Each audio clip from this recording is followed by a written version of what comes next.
polémique moko eza tout autour ya collègue na yo azalaki jumeau scénique na yo Vini tomoni réseaux sociaux tomoni baréalité bainjure sur collègue na yo par rapport ya badéclaration na yo oyo asalaki quelque part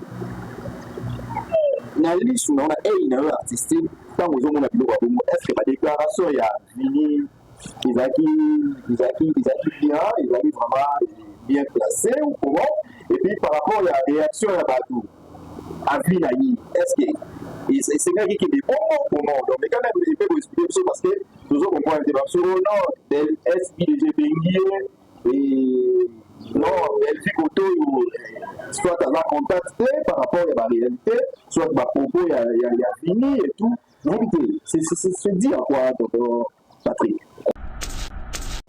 moi j'étais comme ça la sortie officielle de Rumba Royal. J'étais avec mes parents, j'étais avec mon père. Alors quand on a joué bus dans à Paris, à Bruxelles. Façon batu bazoya copier ngambo. Façon batu bazoya pour remercier papa yanga. Hein? En tout cas moi il est très bien éduqué. Moi c'est un très bon acteur, il fait la fierté à cinéma d'Abisso. Et mon père on était fiers. C'est quoi mon arabe là. Tout ça sincère. Okay. J'ai commencé le cinéma avant. Mais le théâtre populaire, la YouTube, c'est Bella. C'est Bella. Okay. C'est Bella. On ne peut pas se le cacher. Si on a comme un bon baron, on est comme un hypocrite. Je ne voudrais pas, je voudrais être sincère. Peu importe ce que les gens vont dire. Vous comprenez? Naï, celui le logo dans l'histoire, on a TikTok, on a coupure. Au moins, il y a plus de logo Bella. Reconnaissance sur la réalité, c'est trop dire. Dans le monde professionnel, oui, dans le monde de théâtre populaire, la télé dramatique, oui, YouTube et tout, vente en ligne, ou embrasser le monde. La réalité, au monde qui on peut mener avec. Depuis 2025 ans, est-ce qu'il mais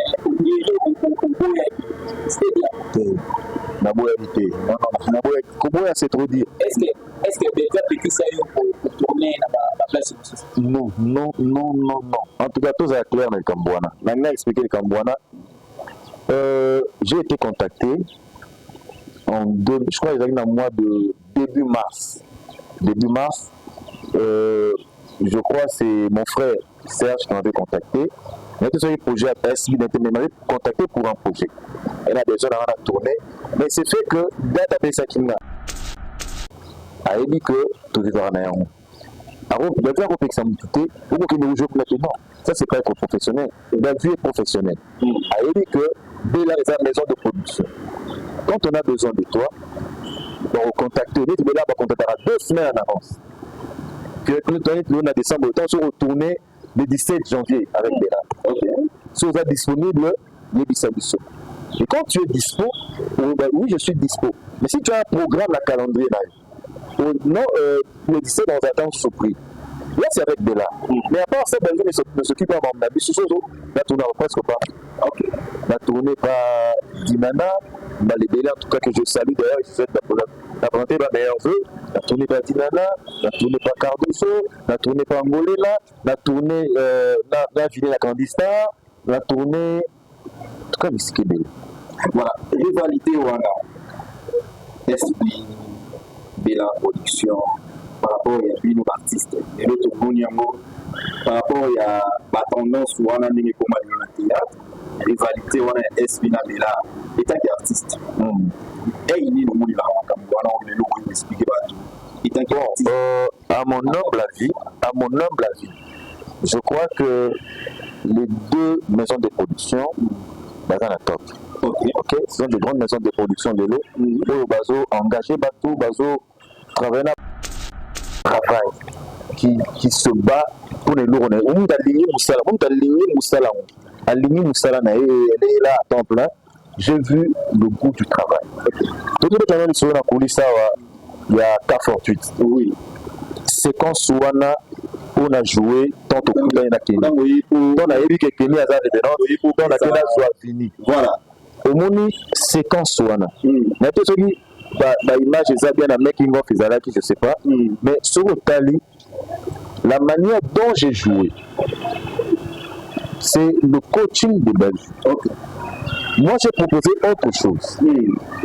Belgique c'est été baki ça et l'autre boy amplifier l'autre boy et ça la peine tout sentir peine et elle a donné son idée et j'ai mis l'idée en pratique et puis ces résultats. Voilà. Donc c'est pour vous dire que c'est une dame qui travaille. La plupart des choses que nous faisons, nous on a la TV, mais elle y est pour quelque chose. Elle s'implique dans le travail et ça. Mais les lots, ceux qui ont eu des makasi, et c'est grâce à Bella Production. Alors, tout le monde a mis sur Davina, à où tu peux voir le trophée.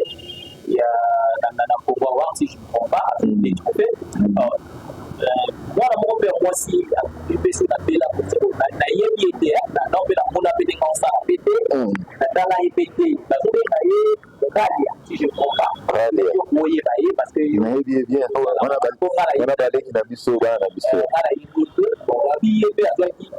trophée mon bébé pour ne pas tout bazo il m'a trophée la été les amateurs la ikusa la té comment va couper c'est trophée tout ça na comment la yé pour nous gagner par rapport à trophée nyonso les trophées. OK, si on va payer sur trophée c'est va estimer que aux autres mérité parce que quelles sont les conditions ou les critères il y a chaque maison de payer sa trophée. Voilà. Tout ça, trophée, ça démarre par unanimité. Le jury va vendre, va voter.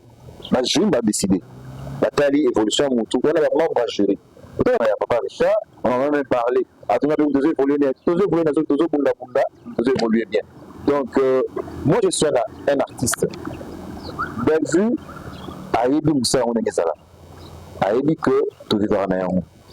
Alors, Bellevue a compris que ça me toutait. Pourquoi qu'il nous joue maintenant? Ça, c'est pas être professionnel. Bellevue est professionnel. Elle dit que Bella est une maison de production. Quand on a besoin de toi, on va contacter. Bella va contacter 2 semaines en avance. Puis, on a décembre, on se retourner le 17 janvier avec Bella. Okay. Si vous êtes disponible, les Bissabisso. Et quand tu es dispo, oui, je suis dispo. Mais si tu as un problème,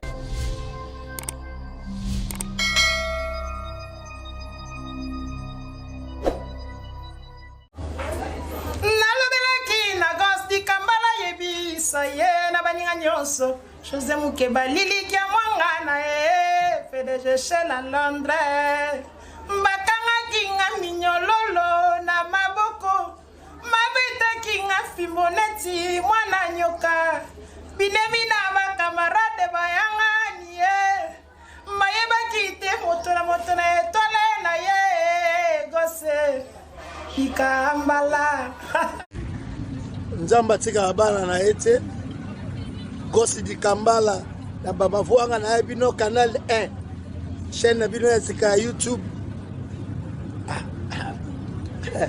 mekanzoto mi pesa Nzamba sungayo na mutoki ndondo kolia Gosi alobi canal 1 bo s'abonner la chaîne na ya canal 1 to kolemba te to kotia ba poids to kotia ba force et qui ça bisengo botika leki te bo soutenir ye na chaîne na canal 1 bo s'abonner biloko kitoko ezali bon bolanda YouTube Gosi di Kambala asabe missionnaire bien akamuna bien donc bino nyonso bo s'abonner et ça la Gosi di Kambala kitoko makasi quoi. Donc vous vous abonnez et ça là qui sont makas. Qui sont makas na YouTube Gosi di Kambala. Donc voilà quoi. Vous vous abonnez au ça là est bien. Et puis vous avez de suite vous avez bloqué bien. Bloqué bien makas. Voilà quoi.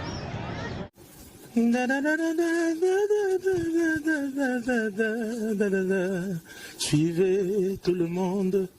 La chaîne Canal 1, suivez chaque jour la chaîne Canal 1 avec Gosi di Kambala, pour le Belina Bisso, avec Gosti Kambala, mon level inabiso, canal 1, le formidable Juste Diena, statut spécial, aïe. Engaye, nasalo to ute na motema Gosti Kambala bona ye koleka. Moto mataka nzete ya mbila babengaka yende mokasi mbila. Moto abongisaka bolingo babengaka yende nanyo.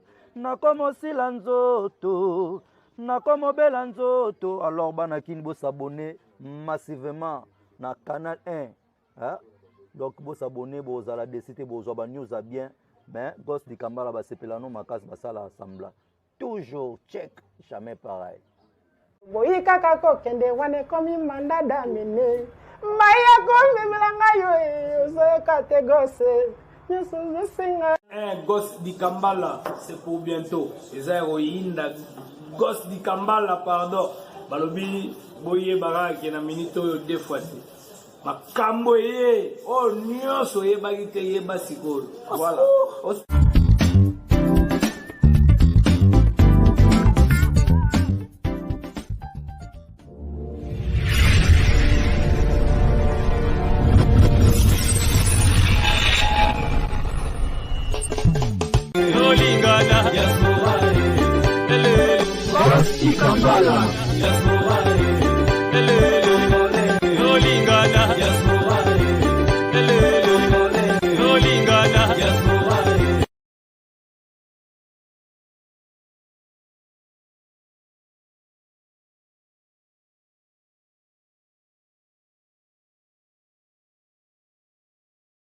Voilà, très heureux de vous retrouver encore, les abonnés de Gosti Kambala Télévision, les abonnés de M-Télévision. Je suis heureux, je suis avec mon invité qui est notre artiste et comédien, Papa Patrick. Ndenge tokomela kibino la fois passée tokomela kibino qui est Rosana Papa Patrick et tozanga mokote tozana Gosti Kambala notre confrère oyo tomesana minko ça na radio comme l'actualité nous oblige biso ozalaka toujours présent on a informé bino merci na l'éternel Dieu tout puissant de mettre les temps et des circonstances pourquoi pas tout ça merci na maman Madeleine Mwimba na États-Unis la ville de Californie à Rolanda biso maman Kulu tu vivi nsanda la pito oazo la nation na Suisse yebe de pesi bambote belé merci la bino nyonso babonné à Canal 1 ya Gosti Kambala babonné à M Télévision ba meilleur vie na bino partout où vous avez la biso le vœu et le meilleur voilà tonton Gosti Kambala bonjour ouais bonjour c'est quoi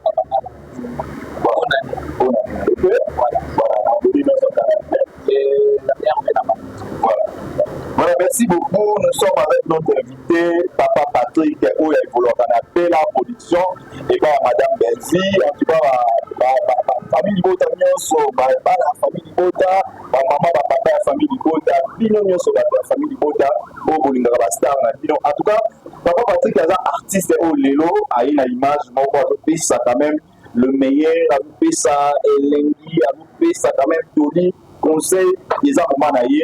Biso devant tout à l'heure, la fin de l'année, au bout c'est que ça va abonner à la chaîne. Biso c'est que ça, la famille du bout d'Agnon sur des partout. Pourquoi pas mourir, mieux sur le théâtre congolais, ou pour la Dakar, pour l'unité dans Biso, ou vous à l'étranger, où il y a bien Papa Patrick, pour devant un plateau, à qui je dis bonjour Papa Patrick. Bonjour Papa Segon Kapana, merci pareillement. Bonjour Papa Gosti Kambala, donc la meilleure jeune habitante de locaux. Merci en tout cas. Plaisir de l'autre Zana, où il y a une facilité, et donc ça lui bien. Tout le monde est en qualité, tout le monde est. Non, en fait, Moussala au Salara, non, c'est au Salara, tu es obligé de Sala Bomoko. Voilà. De travailler en cinéma, tu vas bien. Nous avons des médias, nous avons des biso, tout véhiculer un message en biso, nous avons tout mata, nous avons des ça avec tout quoi y merci. Donc photo de la bien voilà. Donc flèche à l'énergie et tout. Voilà.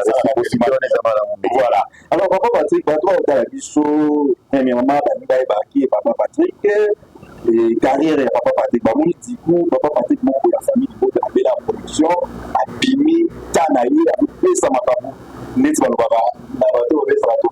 révélation de la neige, quoi.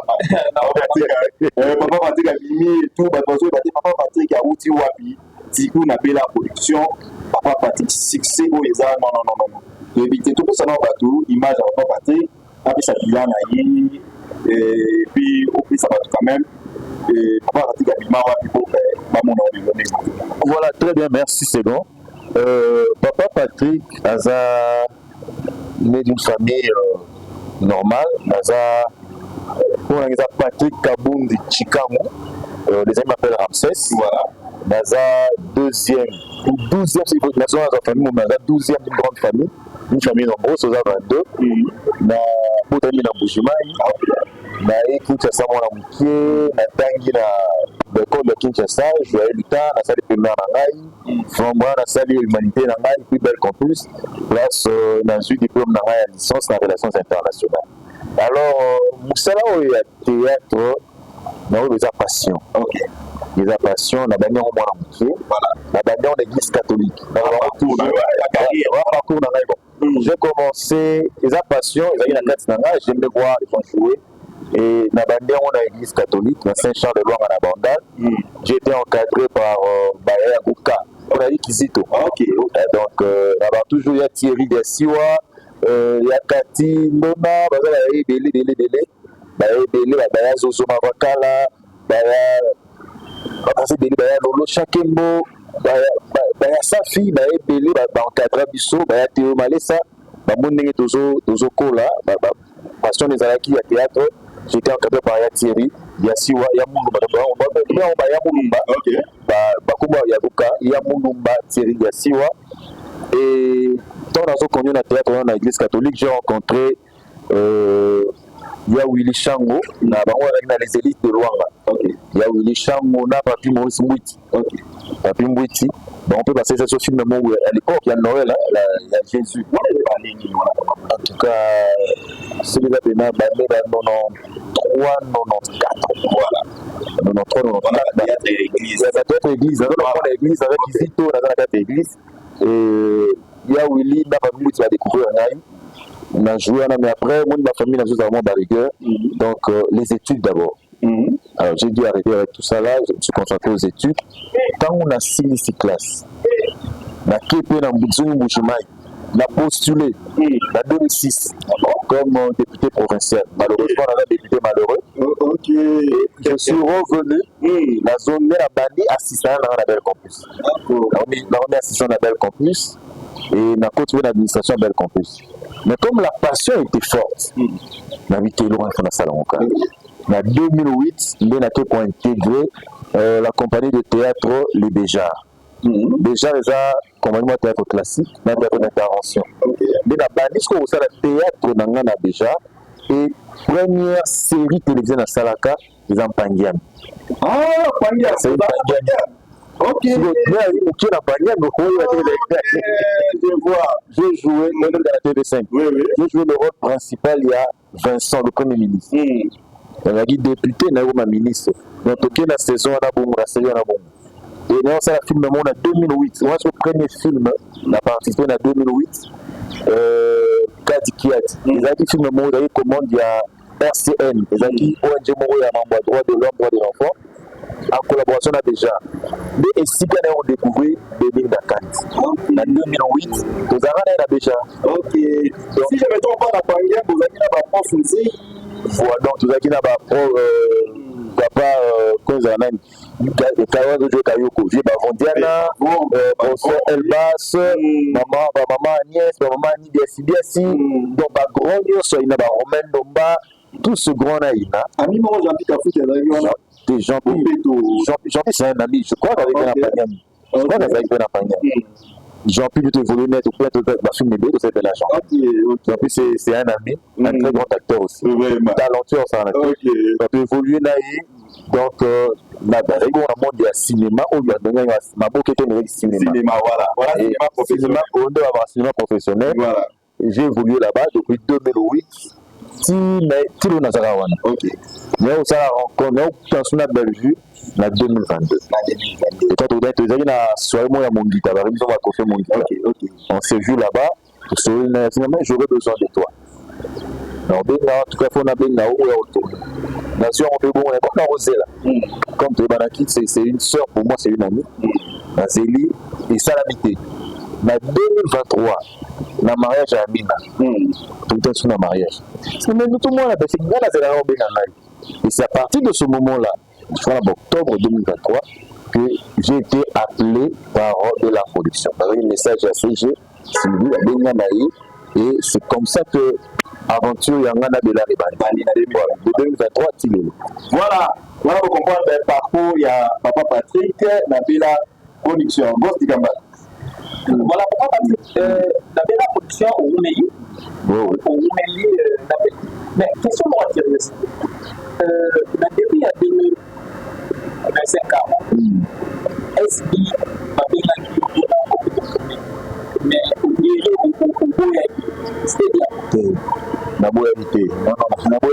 c'est trop dire. Est-ce que déjà petit ça pour tourner dans la place non. En tout cas, tout est clair dans le Cambouana. Maintenant, expliquer le Cambouana. J'ai été contacté je crois que dans le mois de début mars. Je crois que c'est mon frère Serge qui m'avait contacté. Mais tout ce projet SB m'avait contacté pour un projet. Elle a besoin d'avoir la tournée. Mais c'est fait que date à Pessakina, c'était le 6 mars. Le 6 mars, je commençais un projet pour Nazalaki assistant réalisateur dans le cinéma. Après, on a appelé cinéaste. On a appelé Moko, on a appelé réalisation.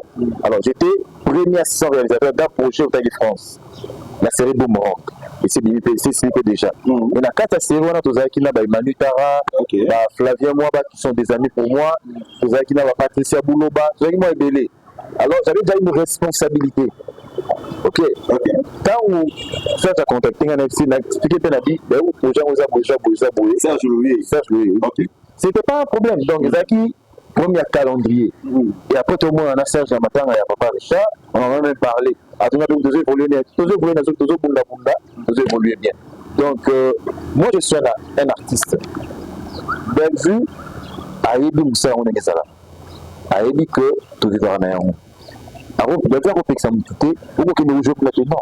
Ça, c'est pas être professionnel. Bellevue est professionnel. A dit que Bella est une maison de production. Quand on a besoin de toi, on va contacter, Bella va contacter à 2 semaines en avance. Puis, on a décembre, on se retourner le 17 janvier avec Bella. Si vous êtes disponible, il y a et quand tu es dispo, oui, je suis dispo. Mais si tu as un programme, la calendrier, non, le 17, on va attendre surpris. Là, c'est avec Bella. Mais à part ça, Bellevue ne s'occupe pas de mon ami. La tournée presque pas. La tournée par Dinana, les Bella, en tout cas, que je salue d'ailleurs, je souhaite la présenter ma meilleure vœu. La tournée par Dinana, la tournée par Cardoso, la tournée par Ngolela, la tournée la Ville la Candistar, la tournée. En tout cas, c'est qui est belle. Voilà, rivalité Wana. SB, Bella Production, par rapport à Bino artiste. Et l'autre Boniamo, par rapport à la tendance Wana Nini Koma dans le théâtre, rivalité Wana SB na Bella, état artiste. Et il n'y a pas de Wana, on est là pour expliquer tout. À mon humble avis, je crois que les 2 maisons de production, sont à la top. Ce sont de grandes maisons de production de l'eau. Ils ont engagé Batou, travailler Batou, produire Batou. Voilà. Donc, ce sont 2 grandes maisons de production. Alors, quand on parle de la rivalité, Monde Nabiso évoluera dans 2 pôles. Donc, il y a la dimension nyonso. Voilà. Surtout qu'il y a la dimension de la relation internationale. Donc, il y a la communiste et la capitaliste. États-Unis, URSS. Tu es dans ma solo indépendance. Attends, ma solo à Mbouga Nabiso. Tu as un groupe, il y a un groupe de Binza, il y a Kassavubu, il y a Lumumba. Tu vois, tu es dans le domaine, il y a théâtre, tu es dans le domaine de la musique. Pareil. Tout le monde est Franco Luambo Maki a dit Taboulé, tout le monde est Victoria, tout le monde est Viva la musique, tout le monde est Wenge, tout le monde est Maison Mère, BCBG. Et ça évolue comme ça. Ça évolue comme ça. Et quand on parle de théâtre congolais, on voit Bella Production, on voit S. 2 deux grandes maisons de production. Ok. Cette rivalité, c'est professionnelle. Il n'y a pas de problème. Je suis moi pour une rivalité professionnelle. Voilà. Vous produire, vous salir, et que des biens. Les autres tombent là, culture n'a pas. Les autres promouvoir culture n'a pas. Voilà. Là, je suis d'accord. Voilà. Mais je ne suis pas d'accord quand on commence à s'insulter. Tant que je suis congolais, tant que je suis banamboka, tout ça, je suis à la moko. Je suis à la maman, je suis à la musique, je suis à la théâtre, je suis à cinéma. Je suis à la alors, quand on fait ce travail-là, tout le monde a un respect réciproque. Okay. Même si tu as l'adversaire sur le plan professionnel, mais tu garder respect vis-à-vis de l'autre. C'est la concurrence qui propulse. Nous sommes dans la mondialisation. Concurrence loyale, mais comme idée loyale par rapport à la réalité où vous trouvez les artistes. Non, en fait, je ne sais pas. Là maintenant, aux zones d'artistes, ils sont pensés à maison de production. Ils sont pensés à d'artistes. Je ne comprends pas et je ne comprendrai pas pourquoi les artistes,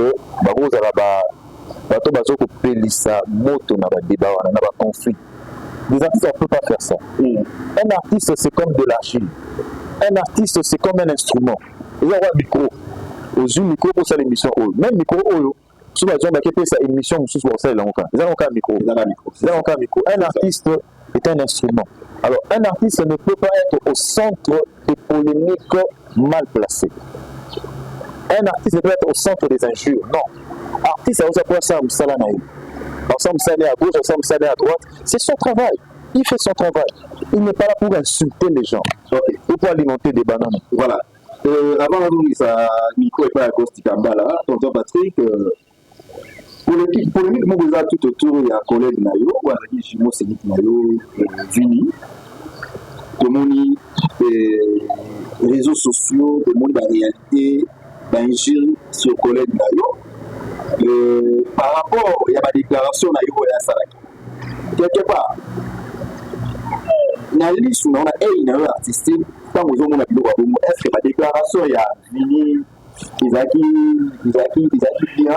vraiment bien placé ou comment, et puis par rapport à la réaction à Badou, à Vinaï, est-ce que c'est quelqu'un qui est des bons moments, donc mais quand même, il peut vous expliquer ça parce que toujours on voit un débat sur le nom, SIDG Benguier, et non, Delphi Koto, soit à la contacté par rapport à la réalité, soit à propos, il y a Vini et tout, donc c'est dire quoi, docteur Patrick. Est-ce que Belgique a réagi par rapport à ça?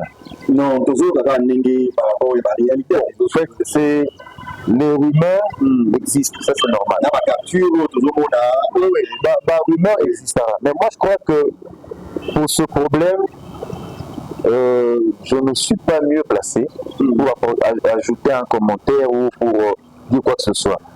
Vini est un artiste congolais, un artiste comédien, pétri de talent, un majeur, c'est une grande personne.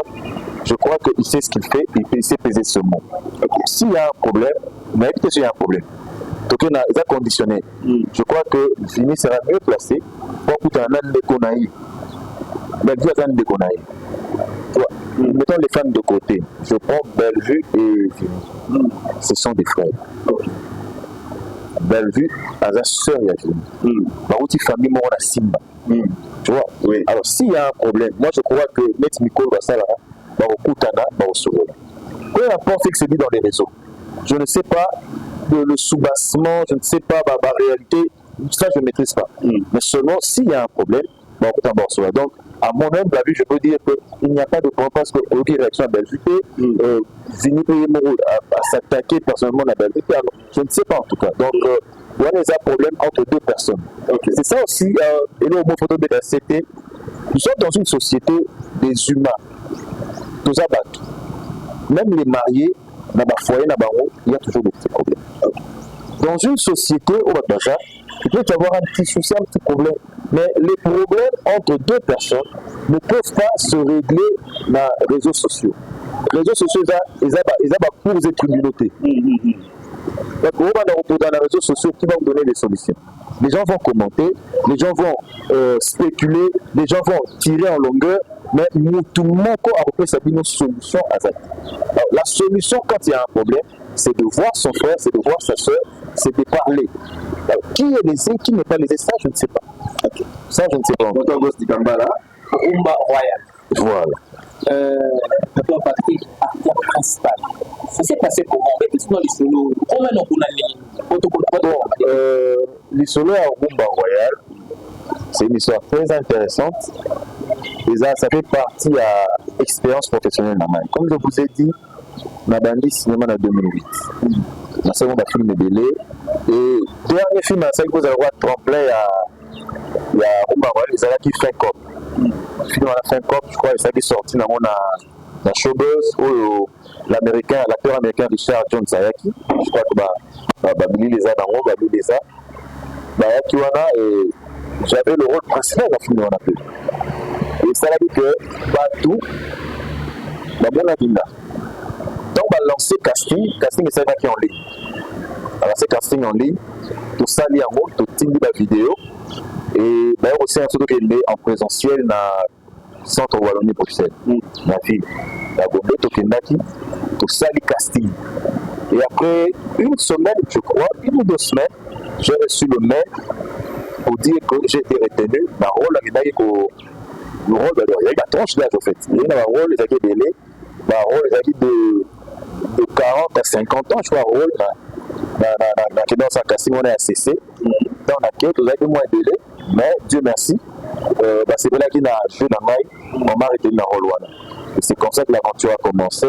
Tant que bandit, après, c'est sûr que tu travailles dans artiste Fanny Popaki, à icône, à la légende, il y a la musique absolue, on peut pas se le cacher. Et ça qui est bien quand même, tout le monde est à poids dans le projet film. Et tu vas dire tournage, je crois, dans le mois de mai 2024. Le tournage dans le mois de mai 2024, que c'est ce tournage. Et sortir film des Alaki dans décembre 2025. Voilà. Sortir film dans 2025. Mais, et si c'était ma polémique qui fait là par rapport à l'acteur principal là. Ah bon? Ouais, c'était ma polémique qui fait là par rapport à tout ce sur la où il y a des considérations des familles alors que y a Arber et il y a Congo Mobimba. La BNP, docteur Lamarmo Bazalaki, et puis famille de Dabaï, Balobi, qui a arrivé à Figurant, il y a une acteur principal. Tout le monde est lié au tous les docteur Patrick. Et tout ça le laissons parler les gens. C'est tout ce que je peux dire. Moi, j'ai une vision. Moi, ma vision, c'est le festival de Cannes. Ma vision, c'est que c'est ceux qui n'aiment Sika. Alors, là, quand ma famille Libota, tout le monde c'était les lots. Là, on a 2008. Tout ça quand même reconnaissant, tout ça la réaliste. Moi, j'ai commencé le cinéma en 2008. En 2008, on a bandit cinéma. Quand tu as un micro, tu as un micro pour Moninga Bella. N'est-ce pas? Tout ça, c'est sincère. L'autre, on va polémique, on a pas la Bella. Ok? Donc, j'ai commencé le cinéma avant que Bella en existe. Le loco, il y a autant de micro pour Moninga Bella. Si on tombe dans le soleil, tonton Patrick, c'est parce que Naza n'a qu'à Bella. Naza, moi, comme j'ai utilisé souvent la Bella. Et pour ça, je suis reconnaissant. Donc, le lot de la communauté na biso, si on a la dimat, si on a la succès de Bozoloba, si on a reconnu, on est dans la zéla, moi, j'étais sortie officielle de Umba Royal. J'étais avec mes parents, j'étais avec mon père. À bus à Paris, à Bruxelles. Façon Batou Bazoya Kopianga Mbot. Façon Batou Bazoya pour remercier Papa Yanga. En tout cas, moi, il est très bien éduqué. Moi, c'est un très bon acteur. Il fait la fierté à cinéma Nabiso. Et mon père en était fier. C'est pour mon arabé là. Tout ça sincère. J'ai commencé le cinéma avant. Mais le théâtre populaire, la YouTube, c'est Bella. C'est Bella. C'est Bella. On ne peut pas se le cacher. Si on a comme bon bango, on est comme hypocrite. Je ne voudrais pas, je voudrais être sincère. Peu importe ce que les gens vont dire. Vous comprenez? Ngai, celui le logo de l'histoire, n'a pas de TikTok, n'a pas de coupure. Au moins, ils ont plus de logo là. Reconnaissance sur la réalité militant c'est trop dit. Dans le monde professionnel, oui, dans le monde de théâtre populaire, la télé dramatique, oui, YouTube et tout, vente en ligne, ou embrasser le monde. Réalité, au monde qui ont permis la belle vie durant 2023, 2025, 2 ans. Réalité, au monde qui ont permis la belle vie, et puis, et ça, les logos à la reconnaissance, les logos partagés, on a ma femme, on a la communauté, surtout. Pendant 2 ans, nous appelons. Bon, on a 2 ans, bon, depuis 2023, il y a 2 ans, oui. On a monné en Bellevue une bosseuse. Une personne, imagine, bon, ça, là, 21, 26 films maintenant, sans stop. Ok. Chaque mois, il y a 2 films. Voilà. Et nous avons ça là, film, il faut réfléchir à créer un scénario, à comment film pour nous rejoindre. Voilà. Donc, Bellevue, c'est une dame de fer. Voilà. C'est une dame qui travaille, qui se bat pour les lourds. On a aligné Moussala. Aligné Moussala, elle est là à temps plein. J'ai vu le goût du travail. Tout le monde est dans la coulisse, il y a K48. Oui. C'est quand Souana, on a joué tant au coup d'un Kenya. On a eu quelques années à référence, on a joué fini. Voilà. Au moins, c'est quand Souana. Mais tout ce qui l'image est bien à making of, je ne sais pas. Mais sur le tali, la manière dont j'ai joué, c'est le coaching de Bellevue. Okay. Moi, j'ai proposé autre chose. Bellevue, c'est baki ça et l'autre boy. Amplifier le robot. Et ça la peine, tout sentir peine et elle a donné son idée et j'ai mis l'idée en pratique et puis ces résultats. Voilà. Donc c'est pour vous dire que c'est une dame qui travaille. La plupart des choses que nous faisons, nous on a la TV, mais elle y est pour quelque chose. Elle s'implique dans le travail et ça, coup de chapeau. Aujourd'hui, on peut dire que oui, c'est normal, nous, c'est l'outil de l'écriture, vraiment bon. C'est normal. Mais même ça, 24 films, 26 films en une année, voilà. Il faut le faire. Il faut le faire. Okay. Tuna, attention, il y a un monde du cinéma. Bato bakomaka. Tuna bango, okoma 26 séries. Na nemo okoma. Le jeu était okoma kaka. Vous avez la combinaison sous 3 séries. Voilà, c'est pas facile. Maintenant, c'est le financement pour la tournée de la série. Et puis, la série, il y a 2-5 épisodes. Il y en a 14, 15, 20. Mais il n'y a pas de stop. Okay. Ça, c'est quelque chose pour encourager. Tous à la bateau, tous à la sincère, c'est quelque chose à encourager. Voilà. Et bateau, il faut. Même l'État n'a pas de bon point. Voilà. C'était aussi facile au dans le monde professionnel.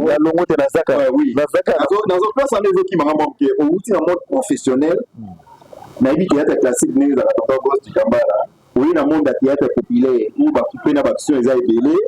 Depuis c'était comment on s'adaptait comment au monde à tournage ébélé, on tournait trop. Au milieu dans le monde classique, na hivi tournage les arabes dit.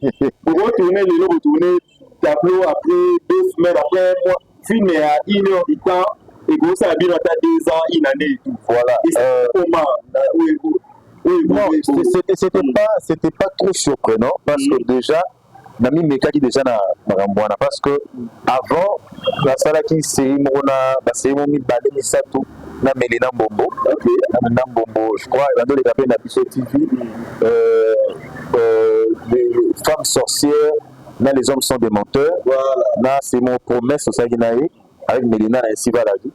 Parce que il y a un théâtre classique. Voilà. Il y a un invité qui m'a eu et j'étais allé la prester naïe. C'était aussi bien. C'était déjà une expérience où on a gagné l'amour déjà. Il y a été qu'à une fois Oxygène, tout autant atelier mon na Aldo la Gombe. Vous atelier mon Aldo la Gombe sur le jeu d'acteur. Nous allons avoir Oxygène. Maman Chaco, paix à son âme. Yokason, paix à son âme, Tchèque aussi, qui nous ont déjà quittés.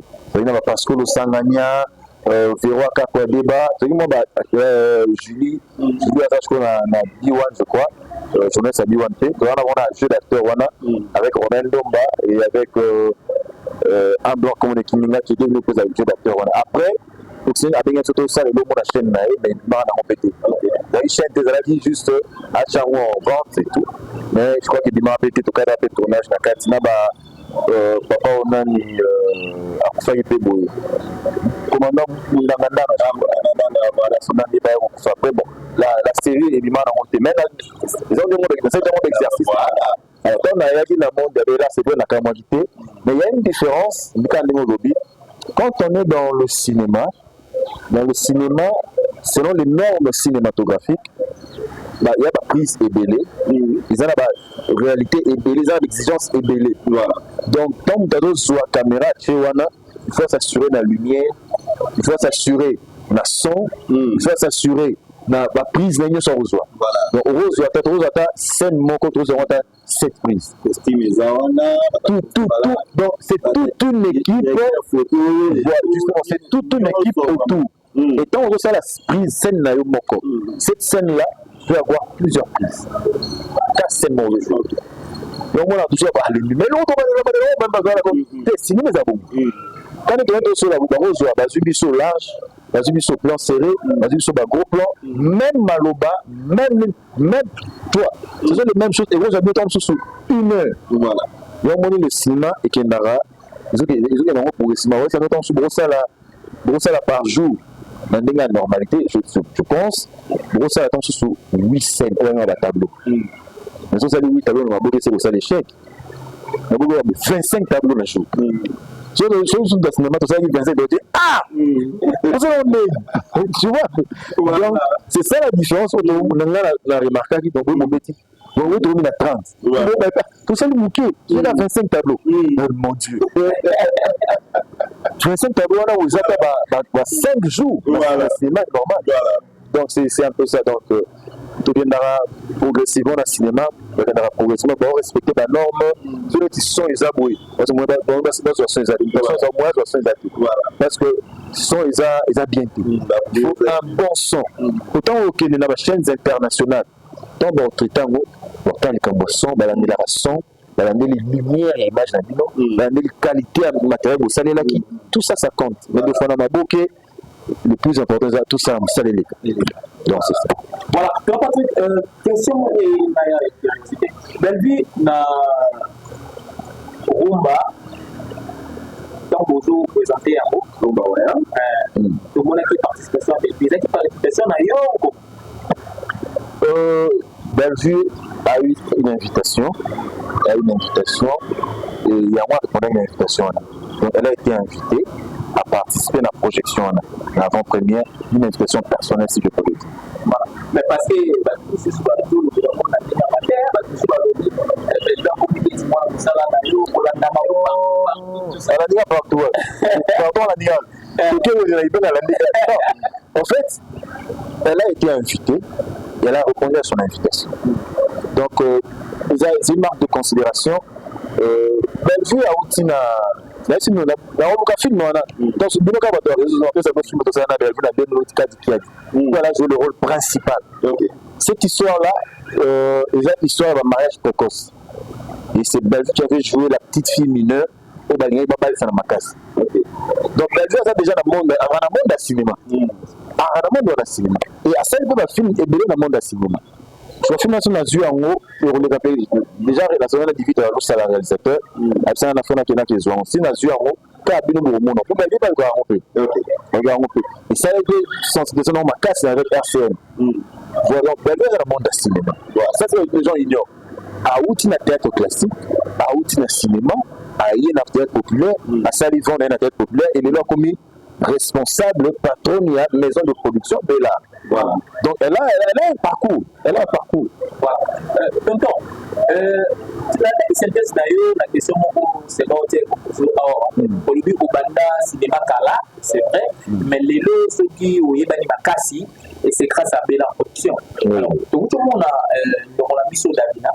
auti kozwa trophée ya na pouvoir voir si je ne me trompe pas des trophées mwana moko mpe mwasi epesi na bela nayebi ete naopena mona mpe ndenge osala mpe te natala ye mpe te bazobenga ye ralia si je ne trompe pas oyeba ye parce que nayebi bien wana balengi na biso bana na biso ala yegote babi ye mpe azwaki trophée moko mpe boye bato bazobima trophée na ye te bali aza amateur ayebosala te mpona bakopesa ye trophée ye moto ozalaka na ye mpongala yebi ye te okoloba nini par rapport bon trophée nyonso eza trophée ok so bato bapesi yo trophée c'est baestime que ozomérite yango soki parce que quelles sont les conditions ou les critères il y a chaque maison ezopesa trophée toza na batrophée esalemaka par unanimité na membre bajury bavandi bavote bajury badécide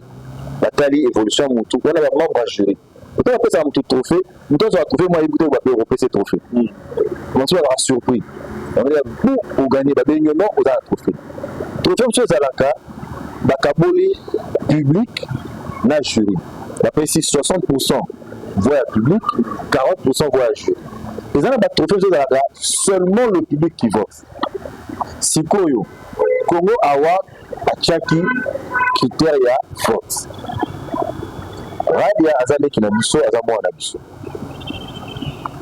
Ralia azali mpe parmi banomine to banomine seke bato wana bamonaki tolanda bien po banomine mutu il faut bamona ye bamoni ye baarrêtene attention à bato batie parmi les nominés déjà pour être nominé eza fruit à travail déjà na étape ya nomination on sait déjà dire que mutu va remarquer donc c'est déjà une réussite personnelle.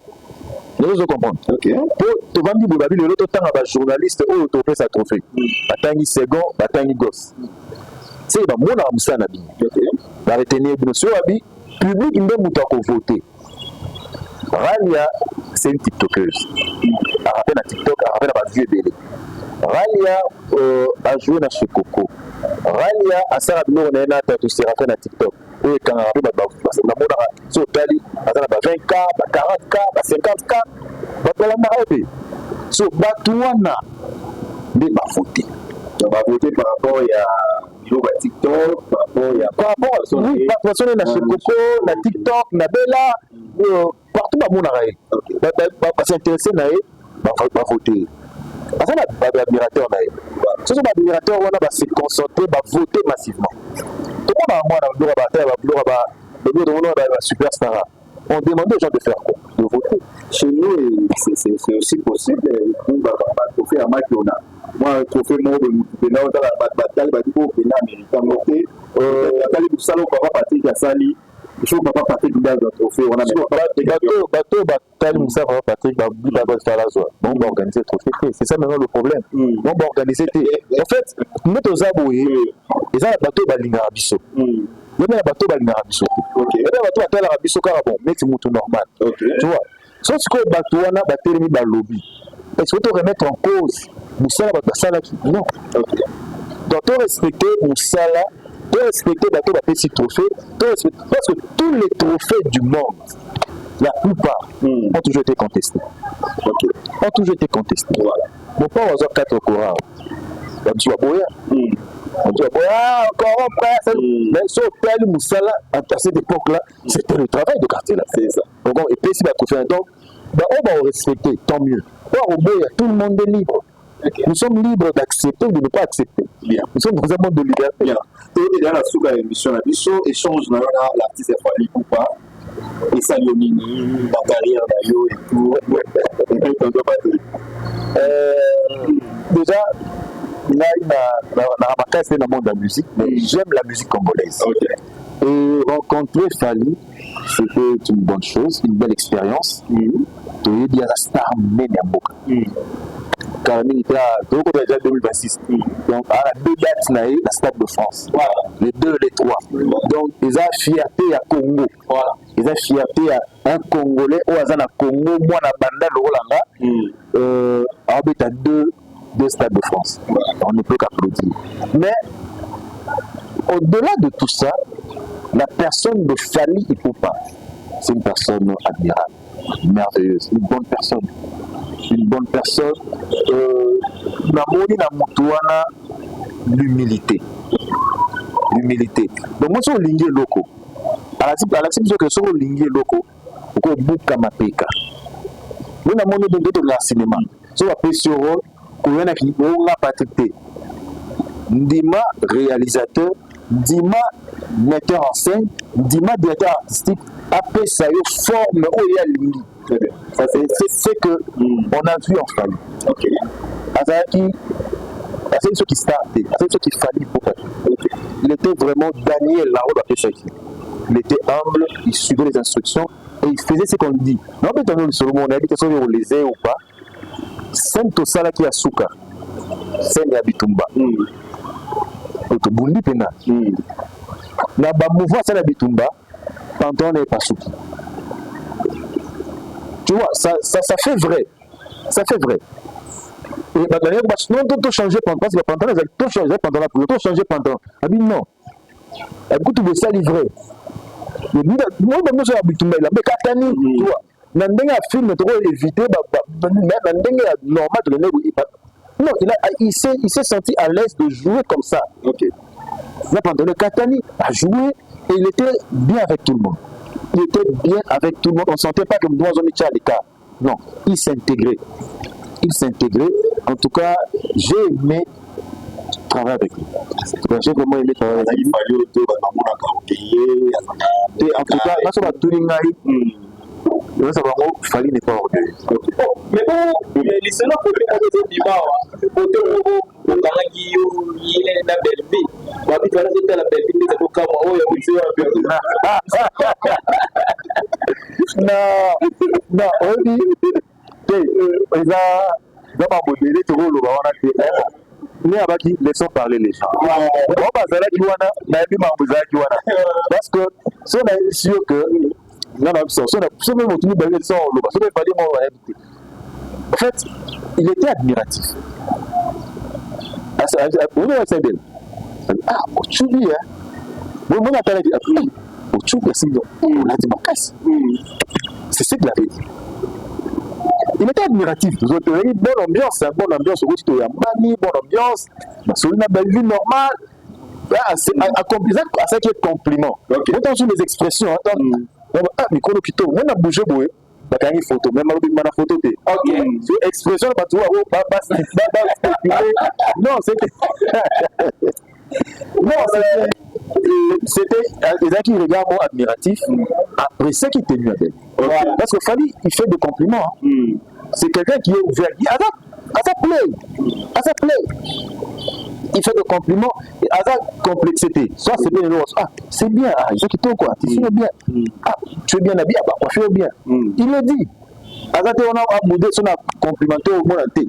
C'est d'ailleurs dans la pharmacie Mayo, parce que nous sommes d'ailleurs accompagnés que durant 2025 et nous avons encore un message, on met un sous parce que vous ouvrez ça quand même plaisir, un problème, nous sommes dans la vie il y a des gens qui ont soulagé, on a consolé, en tout cas, on a accompagné Bango, et puis oui, ça va par rapport à ça, est-ce que durant 2025 mobilement, ça est positif ou négatif, ni niveau de salamité, ni les autres pour mettre Bango pour ça l'année 2026.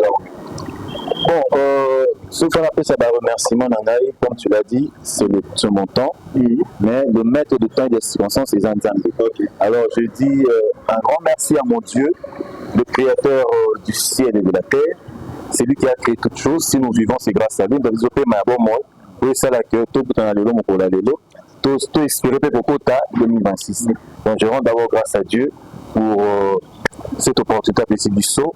Et je dis merci et meilleur vœu à mon pasteur Jacques Mokonkolé et sa femme maman Jacques Mokonkolé. Donc, ils sont ma meilleur vœu.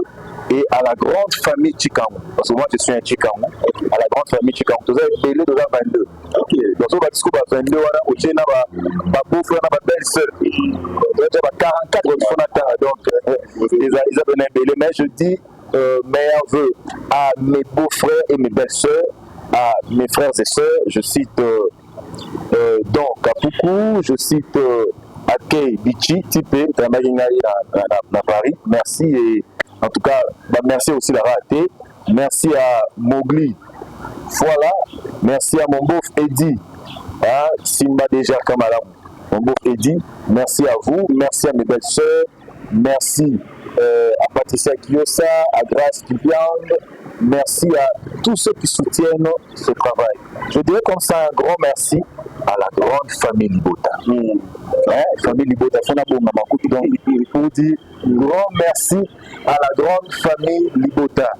Vous avez ébélé, Maman Will, Maman Do, Maman Rachouker, Diamant Noir, Nancy Matadi, vous avez ébélé Maman Chacha, la Bruxelles, Mamita, Maman Huguette Simbu, vous avez ébélé Souvé, Vani Kalassi, Maman Yaba, fondé, la sanité fondée, na président Arnaud, la sanité, Bino Yamba Kibisokuna, ou Tchakibiso à l'aise. Au moment de la meilleure famille Libota, il y a accompagné qui n'a dit même la présentation du film Rumba Royal. Donc pour dire que nous sommes une famille, merci famille Libota, merci pour ce soutien, merci pour ce marque de confiance et d'amour, cette marque de confiance et d'amour. Merci aussi Nadine Batouya bien avec vos micros pour que tu puisses ma cantine Bisso, pour parler na Moussa Bisso. Donc je dis comme ça merci à Brenda Konde la Lyonne, merci à Mélina Ridi, merci à Amina, merci à Jemima Lifeta, un grand merci à Chancy et à de la Pointe Noire. Je dis un grand merci à Larissia Bichoki Molengo, toujours, forever. Je dis merci à tous mes enfants. J'ai aussi des enfants là-bas. Okay. Merci à mes enfants artistiques et biologiques. Voilà. Pour regarder là-bas un peu de format, dans le cadre de A, donc je dis merci à tout le monde. Pour la tangité, Bolimbissa, tout ça, la famille, pour la Bossani. En tout cas, à tous, je dis, mes vœux le meilleur, nous avons passé à la Bissot Ngoulou, tout côté en 2026. Et ce que je peux promettre en 2026, parce qu'on parle de cinéma, il y en a Bossana. Belle Campus quand même. Okay. Mes collègues de Belle Campus, chef de travaux, assistant, surtout à Belle Campus, ça fait Beauté, Dr Yves, c'était Mathieu, Karine, Madame Mathilde, Nadège Bouté, l'infirmière de la Belle Campus, et l'autorité de la mission sur la PC Beauté, la PC Beauté, on n'aura pas son encadrement d'étudiants, la chef de travaux. À mes étudiants, je pense comme ça à Pasteur Guy Bokwala, à Madame Pascaline, prêtresse Pascaline, je pense à Madame Cathy Beauté, ma sénatrice, à Madame Esther Ngankoy, Clarisse Yagou, Yabino Yangwana, Babote Nabino, à toutes les promotions à Belle Campus, on attend Gisaka, je vous salue et mes vœux le meilleur. Alors, s'il faudra parler de mon bilan, non, là, je fais partie. Mais je sais que je pourrais dire sans me vanter que le bilan est positif. Le bilan est positif, pourquoi? Parce que nous avons fait des séries, le Kinabela, surtout, la film, il passe à la Tonton Omar depuis Maroc, Tonton aux autres bénéficiaires, il y a des invités. Tonton O depuis Maroc, vous soutenir Kankuna, je te salue, des salutations à toi. En fait, cette inspiration de Bella, de Bellevue, c'est compliqué, c'est bizarre. C'est la moto. En fait, Nayangana, vous allez pas ça, au bala na yo. Ok, va bien snayo, ok, tiens zeni.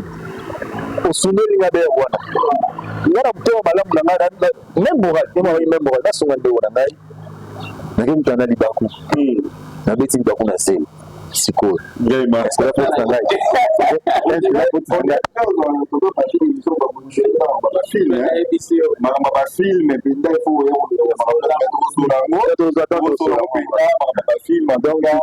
le bilan est largement positif. On a fait des films éducatifs qui a plu à Batebele et je dirais Ezalabatabela, Ezalabatabela, c'est la grande communauté congolaise. Que ce soit l'Ingara cinéma, que ce soit l'Ingara théâtre congolais, je crois qu'avec temps Rolanda s'est retrouvé. Tout le temps dans la mission. Tout le temps congolais, toute la famille. Donc, bon, c'est là qui n'a pas l'autre Salaki. Je vous dis merci. Bon, quand Dieu vous soutenir, je vous promets, je ne suis pas Dieu, pour prédire des choses, mais na motema naza nango na bolingo naza nango tokobunda tosala effort pour makambo oyo tokondi kosala yango na ndenge esengeli mpona kosepelisa public na biso oyo balingaka biso oyo balingaka théâtre congolais de partout bisika bozali. Voilà, ma femme peut fanatique, madame Antoinette Massaka, et j'ai sali à l'autre. Maman Antoinette Massaka, meilleur vœu na yo, je t'aime beaucoup, comptez vous soutenir biso na msa tozo sala. En tout cas, na moni pe Béni, si on appelle papa second, na moni que en tout cas il est bien entretenu. Merci beaucoup. Maman Béni, il y a eu pays moi ça va na biso boss Kambala, donc il y a eu pays meilleur vœu, ma bota za bino za na kimia na ngolu ya Nzambe. Voilà. Merci beaucoup en tout cas, merci Tonton Patrick, merci et évoluer en tout cas, félicitations encore une fois. Merci beaucoup. Ça là vraiment et salami. Bateau Bouta va couper ça va trophée. En tout cas, vous réfléchir bien. Tonton Patrick a zoomé. Déjà,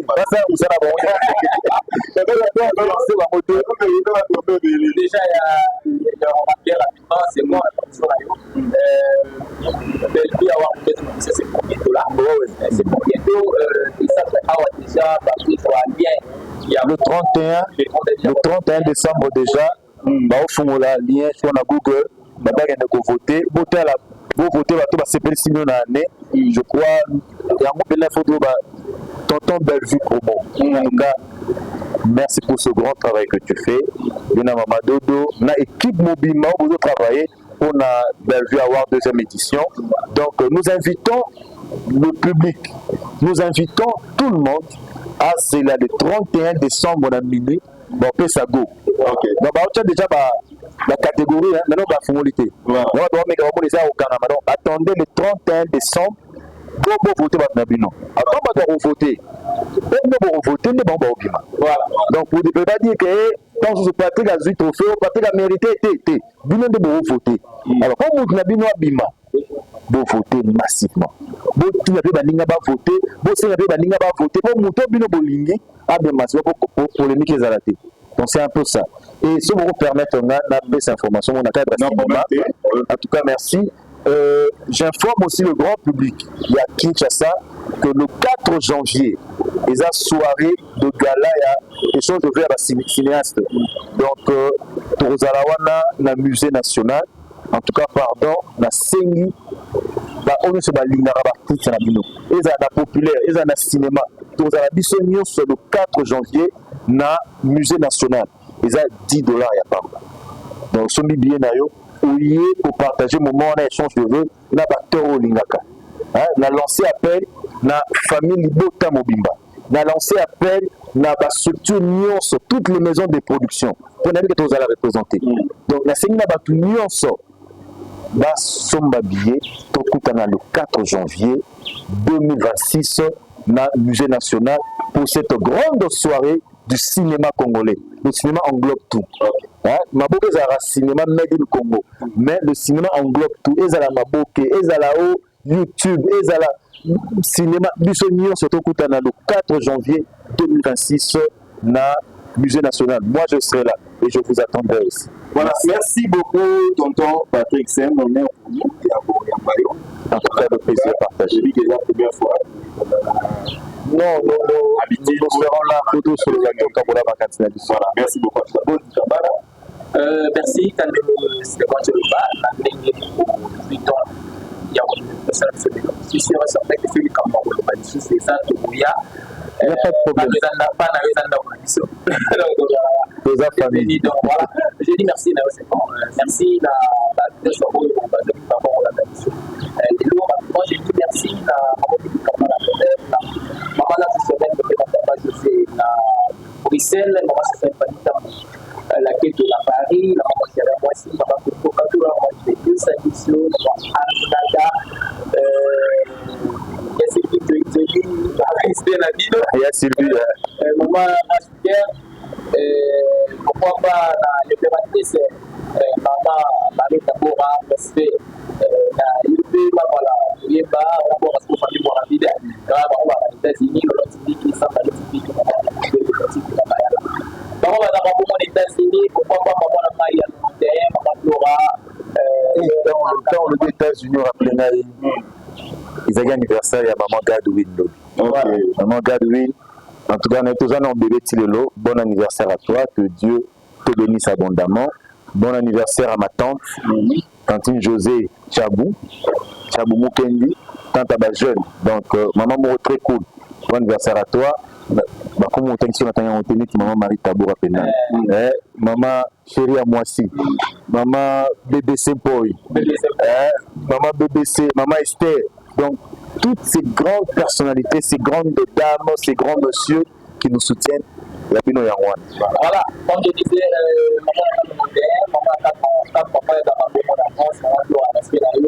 maman blessing la Belgique, voilà, ça n'est fini pour aujourd'hui. Merci de votre équipe et partout branché, scotché pendant Rwanda. Bichot, en tout cas, merci de la fidélité au Bozanamoana pour la numéro de Bichot. Merci. Il y en a qui artistes en Gino qui ont fait partie de la famille du Bozanamoana en tout cas. Donc, merci encore à la famille Kapana.